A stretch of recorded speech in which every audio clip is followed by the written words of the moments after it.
Hello everybody. Today we are going to discuss about the topic national development. National development क्या होता है? उससे पहले हम लोगों ने लास्ट लेक्चर में डिस्कस किया था व्हाट इज़ डेवलपमेंट. डेवलपमेंट का मतलब क्या होता है? Development means is to be better in something. किसी चीज़ में बेहतर होते जाना, दैट इज़ डेवलपमेंट. हम लोगों ने देखा था कि हम आज क्या हैं, हम कल कहाँ पहुँच सकते हैं, क्या कर सकते हैं, हम कैसे उस चीज़ को जो हमारा गोल है हम उसको अचीव कर सकते हैं. मीन्स हमने अपने बारे में सोचा था. अरे भाई, हम लोग कितने मतलबी हो चुके हैं, सभी अपने अपने बारे में ही सोच रहे हैं, अपने डेवलपमेंट के बारे में सोच रहे हैं, कोई देश के बारे में तो सोच ही नहीं रहा. तो चलो अपने आप से थोड़ा सा ऊपर उठकर अब हम देश और दुनिया की बात करते हैं. तुमने सुन तो उससे पहले हम देखेंगे कि व्हाट इज़ नेशनल डेवलपमेंट. सबसे पहले देखते हैं नेशनल डेवलपमेंट क्या होता है. नेशनल डेवलपमेंट का मतलब होता है ability of the nation to improve the life of its citizens और to improve the social welfare of the people. क्या होता है नेशनल डेवलपमेंट? एक नेशन की एबिलिटी होती है कि वो अपने लोगों की लाइफ को बेहतर बना सके या फिर उनके सोशल वेलफेयर को बढ़ा सके या सोशल वेलफेयर के ज़रिए से लोगों की लाइफ को बेहतर बना सके. That is national development. Okay, आगे देखते हैं हम. अब आप लोगों ने सुना तो होगा ही कि यूएसए एक डेवलप्ड कंट्री है और इंडिया एक डेवलपिंग कंट्री है. तो अब ये क्वेश्चन उठता है कि हम लोग कंट्रीज़ के डेवलपमेंट को कैसे कंपेयर करते हैं, हमें कैसे पता चलता है कौन सी कंट्री ज़्यादा डेवलप्ड है. तो इसका क्या जवाब है कि हम उन लोगों की इनकम को कंपेयर करते हैं. उससे पहले एक क्वेश्चन आता है कि जो अलग अलग कंट्रीज़ हैं उनके गोल्स भी अलग अलग होते हैं. ये तो आपको और हमें भी पता है कि जो अगर एक क्लास में ही बच्चों को लेकर के चलते हैं तो उस क्लास में जितने भी बच्चे हैं सबके डेवलपमेंट गोल्स अलग अलग होंगे. तो कंट्रीज़ जब अलग अलग हैं तो उनके गोल्स भी तो अलग अलग हो सकते हैं. फॉर एग्ज़ाम्पल, अगर हम देखते हैं कि इंडिया और अमेरिका दोनों में लोगों के डेवलपमेंट गोल्स अलग अलग हैं. वहाँ पर अगर हम देखें तो अमेरिका में अगर एक बंदे के पास में कार नहीं है तो उसे गरीब कंसीडर किया जाता है, जबकि इंडिया में ऐसा कुछ नहीं है. इंडिया में कार एक लग्जरी मानी जाती है. इंडिया में अगर किसी बंदे के पास में 2 वक्त की रोटी और रहने के लिए मकान नहीं है तो उसे गरीब कंसिडर किया जाता है, जबकि अमेरिका में ऐसा कुछ नहीं है. तो अमेरिका का डेवलपमेंट गोल क्या होगा कि वो एजुकेशन फैसिलिटीज़ को, इंफ्रास्ट्रक्चर को बेटर बनाएंगे. जबकि इंडिया का डेवलपमेंट गोल क्या होगा कि वो अपने लोगों की को बेसिक जो हेल्थ केयर फैसिलिटीज़ वगैरह हैं या फिर उनके जो बेसिक एजुकेशन है उसको उसमें इम्प्रूवमेंट करें. तो कंट्रीज़ के डेवलपमेंट गोल्स अलग अलग होते हैं.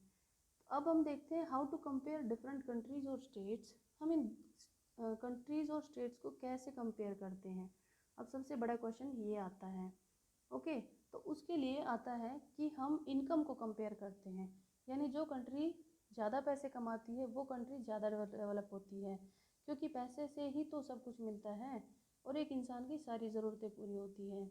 तो इनकम डेवलपमेंट का बहुत बड़ा फैक्टर है. एक कंट्री की इनकम उतनी होती है जितने पैसे उस कंट्री के सारे लोग मिलकर कमाते हैं. और हम कंट्रीज़ को उनकी इनकम से नहीं बल्कि उनकी एवरेज इनकम से कंपेयर करते हैं. यानी उस कंट्री का एक आदमी पूरे साल में कितना इनकम कमाता है, कितने रुपए कमाता है, that is average income. Average income निकालने का फॉर्मूला बहुत सिंपल है. कैसे है? टोटल इनकम को टोटल पॉपुलेशन से डिवाइड कर देंगे तो हमें मिलेगा, क्या मिलेगा? Average income. इसे हम पर कैपिटा इनकम भी कहते हैं. क्या कहते हैं? Per capita income. आगे देखते हैं हम कि जो पर कैपिटा इनकम होती है, जिस कंट्री की per capita income 12,736 US dollar से ज़्यादा होती है उन्हें हम रिच कंट्रीज़ कहते हैं. और जिनकी पर कैपिटा इनकम या एवरेज इनकम 1,045 US डॉलर से कम होती है या उसके बराबर होती है तो उसको हम पुअर कंसिडर करते हैं. अब आपके दिमाग में एक क्वेश्चन आ रहा होगा कि इंडिया की कितनी कितनी पर कैपिटा इनकम है. तो बेटा इंडिया की पर कैपिटा इनकम है $1,570. तो अब आपको चिंता करने की ज़रूरत नहीं है, लेकिन ज़्यादा खुश होने की ज़रूरत भी नहीं है। आप इस कैटेगरी से ऊपर हो। ये 2013 का डाटा है। ओके। तो ऑलमोस्ट 90% रिच कंट्रीज़ जो होती है वो डेवलप्ड कंट्रीज़ होती हैं। लेकिन एवरेज इनकम की एक सबसे बड़ी कमी होती है। क्या होती है कि वो डिस्पैरिटीज़ को हाइड कर लेती है। किस तरीके से? मान लो कि दो कंट्रीज़ हैं, दोनों कंट्रीज़ की जो एवरेज इनकम है वो कितनी है? 5000 है। अब कंट्री ए है, उसमें कंट्री ए में 90% जो अर्निंग है वो 90% लोगों की अर्निंग 4000 से लेकर के 6000 के बीच में है। तब एवरेज इनकम कितनी आई? 5000 आई। लेकिन कंट्री बी जो है उसमें एवरेज इनकम जो होगी 90% जो लोग हैं उनकी जो टोटल इनकम होगी वो होगी 500 के करीब होगी। लेकिन जो बाकी के बचे 10% लोग हैं वो लोग कितना कमाते हैं? 50,000। अब इससे हम सारा को ऐड करने के बाद में एवरेज इनकम निकालते हैं टोटल पॉपुलेशन से डिवाइड करके, तो अब इनकी एवरेज इनकम तो बराबर आ गई।